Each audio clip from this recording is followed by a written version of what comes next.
Olá, bom dia a todos vocês, futuros policiais aqui do nosso Brasil. Eu sou o Gleison Lima, sou o apresentador aqui deste nosso Café com o Delegado. Nós estamos no nosso episódio de número 31, ou seja, tivemos grandes jornadas aí em que a gente se encontra todas as terças e quintas-feiras com um propósito. A gente falar sobre concursos públicos, dar um upgrade nos seus estudos, falarmos sobre disciplinas, matérias, a autodisciplina e como disciplinas de matérias. Então a gente tem muito conteúdo a trocar uma ideia e nosso foco aqui nesses poucos minutinhos das manhãs de terças e quintas-feiras é a gente se conectar. E falar de conexão, hoje eu também quero falar de vocês se conectarem com os seus propósitos. Ou seja, muitas vezes a gente se esquece o motivo pelo qual está fazendo com que a gente passe por essa jornada de estudos para concursos públicos e às vezes a gente pode se manter um pouco desconectado e fora do nosso propósito. É sempre bom a gente voltar um pouquinho e lembrar por que a gente começou a querer estudar para concurso público. Cada um vai ter o seu propósito. No momento que eu falo isso, certamente vocês devem estar pensando, olha, eu queria comprar uma casa, eu queria ter uma estabilidade, eu gostaria de viajar mais, eu gostaria de constituir uma família com mais possibilidades aí de não ser demitido. Então tem vários tipos de motivos que podem reger aquele que você escolheu, que você deseja para a sua carreira de natureza aqui, que a gente trabalha sempre a carreira de natureza policial. Não que você não pense em outros concursos, etc., mas nosso foco aqui é trabalhar com carreiras policiais que têm uns propósitos um pouco diferentes, como a gente já sabe. Pois bem, quando a gente pensa em estudar para carreiras policiais, a gente tem que desenvolver esse propósito, mas quando a gente se reconecta, a gente sabe que esse propósito, que às vezes aparece no meio do caminho, quando a gente está estudando para concurso público, a gente já sabe que aquilo esteve em algum momento do seu passado. Por isso que a gente quer aqui hoje reconectar vocês neste ponto que a gente fala, preciso de estudar para concursos públicos, mas qual foi o motivo que me colocou nessa vontade de estudar para concurso público? E essa reconexão faz muito sentido quando a gente está naquela baixa. A gente está estudando, gente, e o estudo é algo muito solitário. Quanto mais você estuda para o concurso público que você deseja passar, mais solitário no ponto do seu estudo você fica.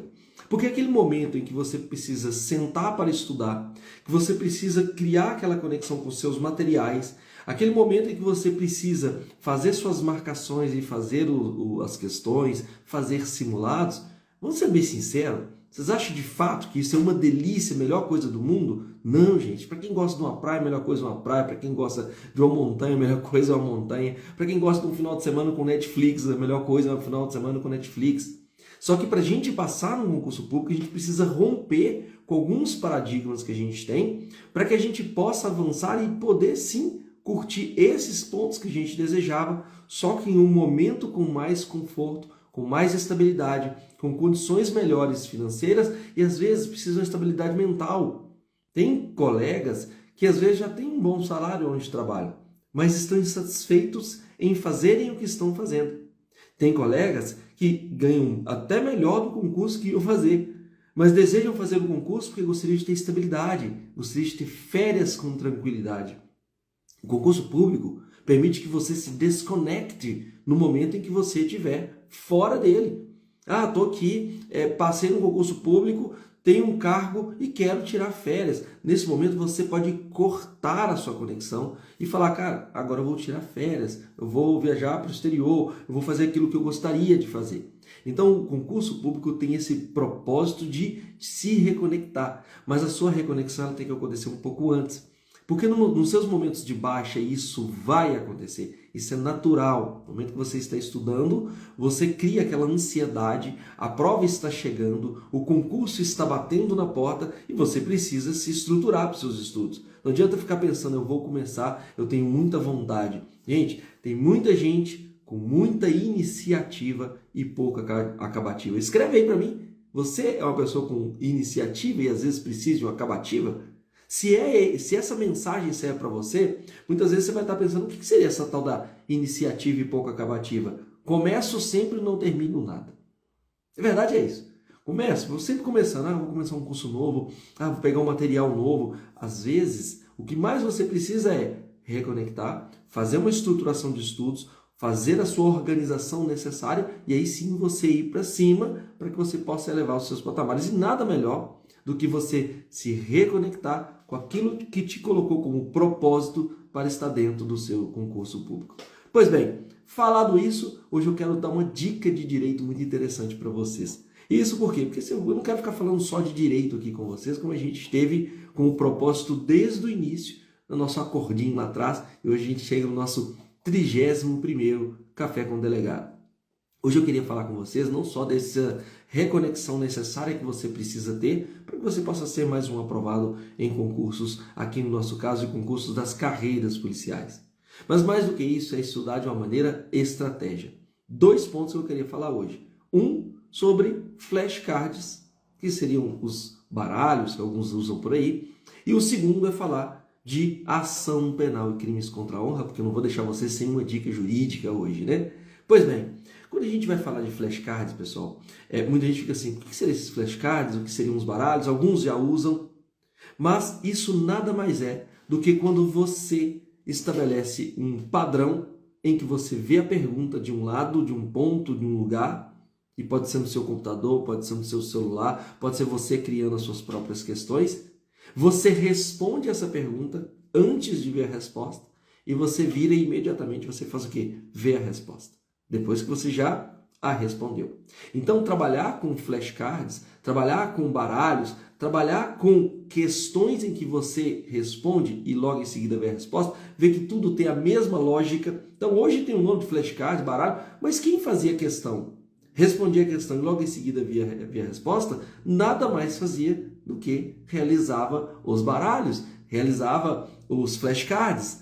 Então, eu acho esse um método de estudo que é bem legal, porque facilita o processo de memorização. Pessoal, não acreditem que concurso público é algo surreal, fora da curva. Não, concurso público é trabalhoso de se passar. Mas um dos grandes pontos do concurso público é justamente realizar a repetição. Quem faz repetição em concurso público consegue avançar em seu concurso. Quem consegue avançar no seu concurso público fazendo essas repetições vai ser o próximo aprovado. Isso é infalível. Porque se você faz repetições de uma maneira coordenada, não dá para ficar fazendo repetição. Pega uns aqui hoje, pega outros daqui a uma semana. Não, gente. Concurso público é treinamento. Concurso público é constância, disciplina, resiliência, treinamento, revisões, questões. Tudo isso envolve o pacote de concurso público.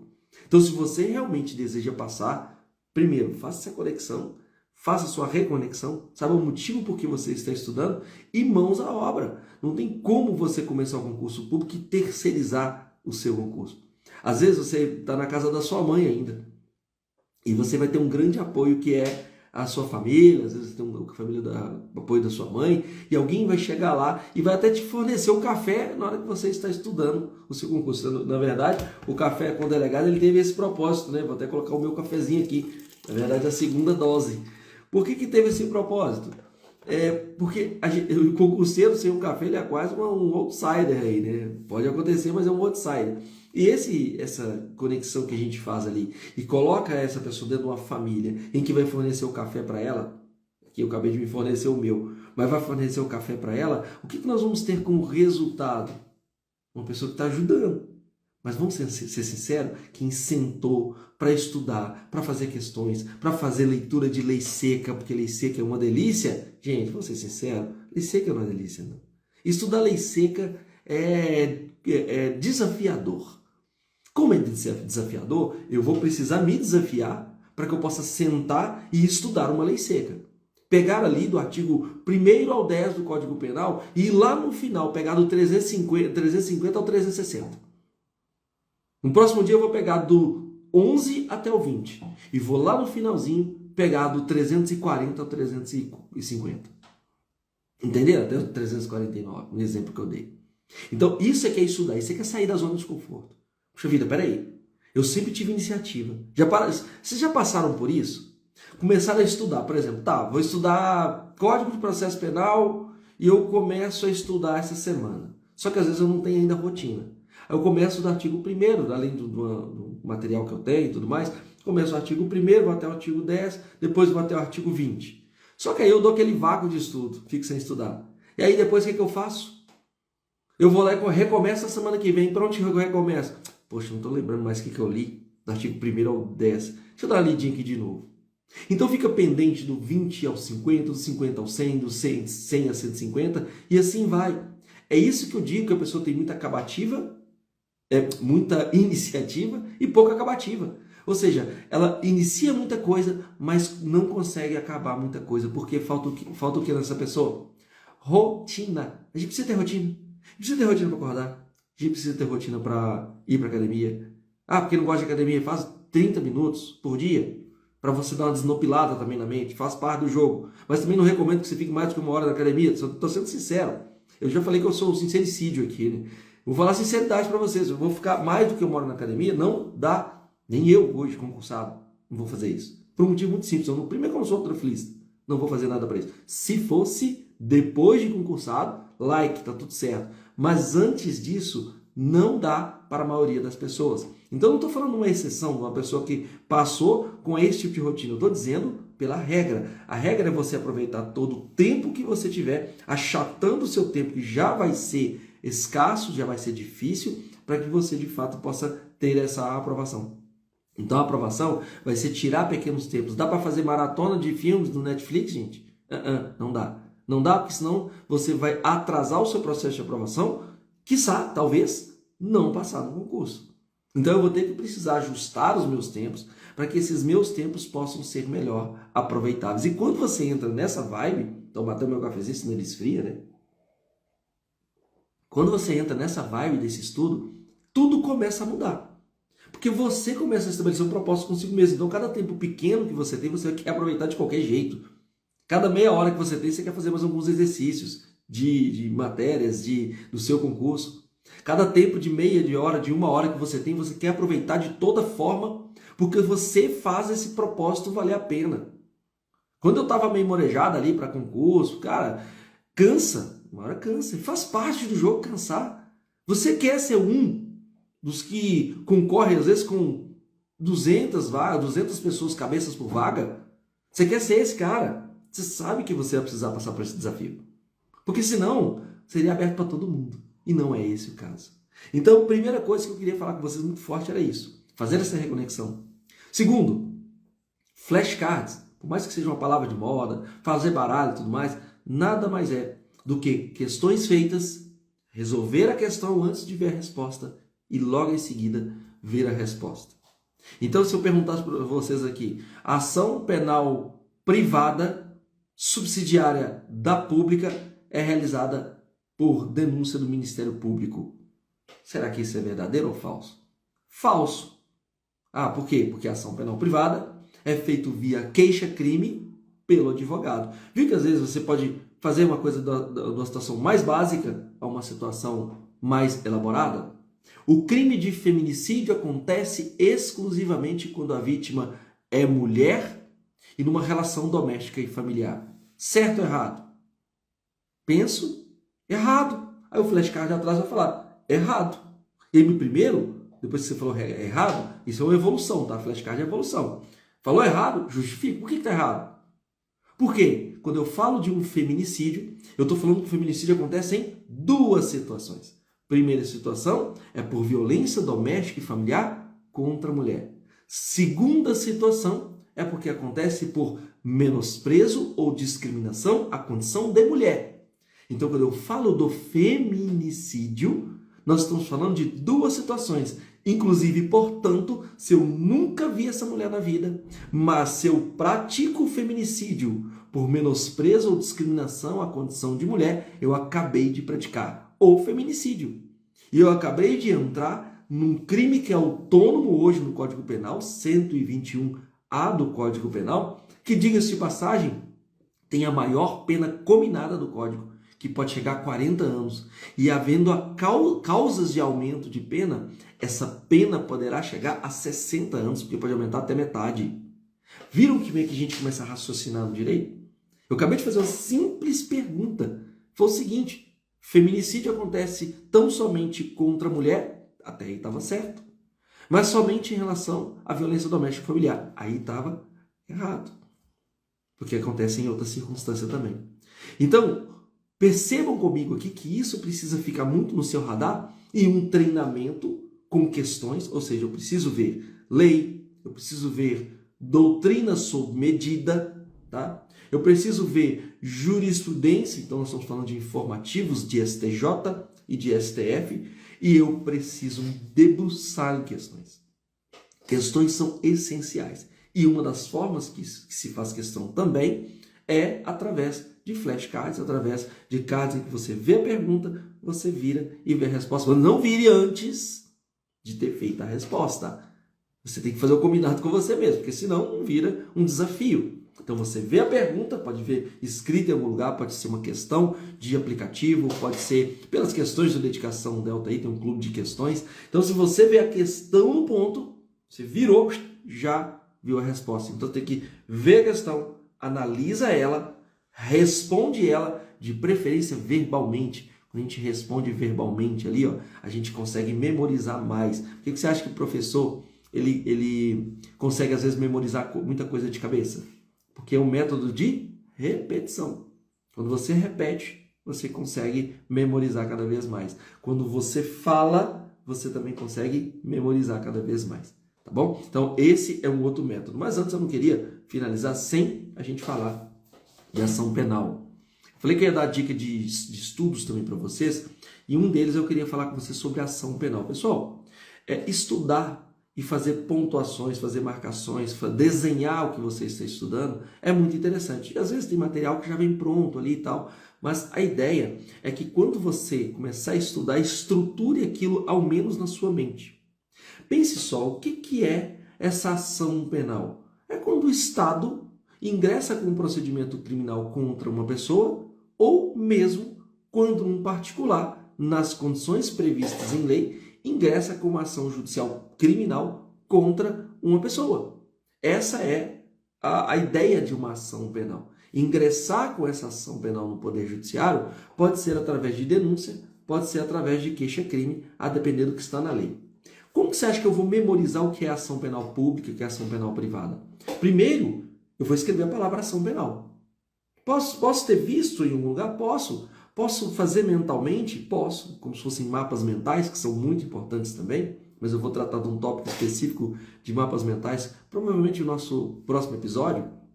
Quando eu escrevo mapas mentais, eu vou puxar uma setinha para cima e vou falar, peraí, desculpa, eu escrevo mapas mentais, estou falando de ação penal. Vamos lá. Quando eu escrevo ação penal, estou fazendo um mapa mental e estou fazendo nem mapa mental, estou escrevendo aqui. Faz um mapa mental de ação penal. E em cima da ação penal eu vou colocar, peraí, essa ação penal pode ser pública. E embaixo eu vou colocar que essa ação penal pode ser privada. Pronto. Eu já escrevi ação penal, fiz uma chavezinha. Ação penal pública, ação penal privada. Essa ação penal pública de cima aqui, ela pode ser uma ação penal pública incondicionada ou pode ser uma ação penal pública condicionada. Então, comecei com a ação penal. No braço ação penal pública, eu vou ter outros dois bracinhos aqui. É uma ação penal pública incondicionada, uma ação penal pública condicionada. Agora, e nesse bracinho de baixo aqui que eu falei ação penal pública, aqui embaixo eu tenho ação penal privada.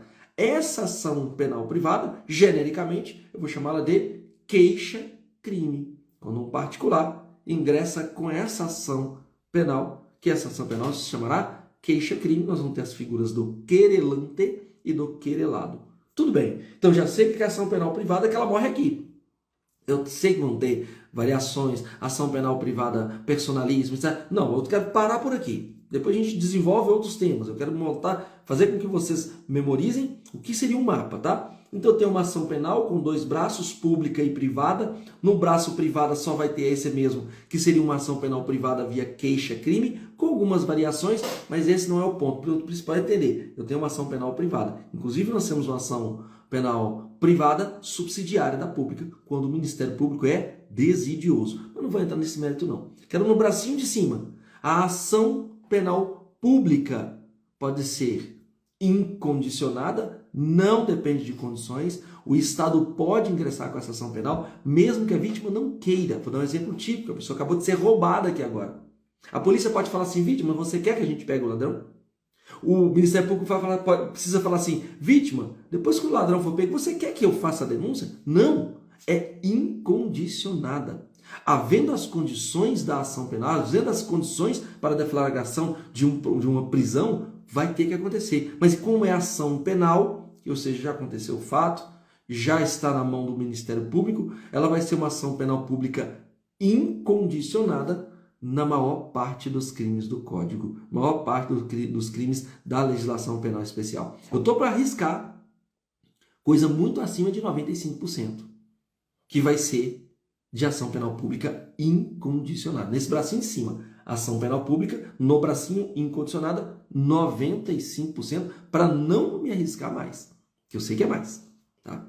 Agora, nós temos a ação penal pública, que é a incondicionada, mas no bracinho de baixo nós temos a condicionada. No bracinho condicionada, para quem está fazendo essa anotação, vai ser condicionada a representação do ofendido ou a requisição. Essa requisição do ministro da Justiça. Quando é uma ação penal pública condicionada, diferentemente da incondicionada, da propriedade, ela vai ser condicionada porque ela depende da manifestação da vítima ou de quem lhe represente. Quem lhe represente pode ser o CAD. CAD é cônjuge, ascendente, descendente ou irmão. Tá? Então, na ação penal pública condicionada à representação, como vai acontecer num crime, por exemplo, de perseguição, lá do artigo 147A do Código Penal, vai acontecer num crime de estelionato, meu povo, com as exceções que vão ser incondicionadas, mas como regra, o crime de estelionato é de ação penal pública condicionada à representação. Então, basta um boletim de ocorrência? A pessoa tem que ir lá e referendar. Eu quero tomar providência em relação a essa pessoa, a este caso. E qual é o prazo que essa pessoa tem? 6 meses contados do conhecimento da autoria.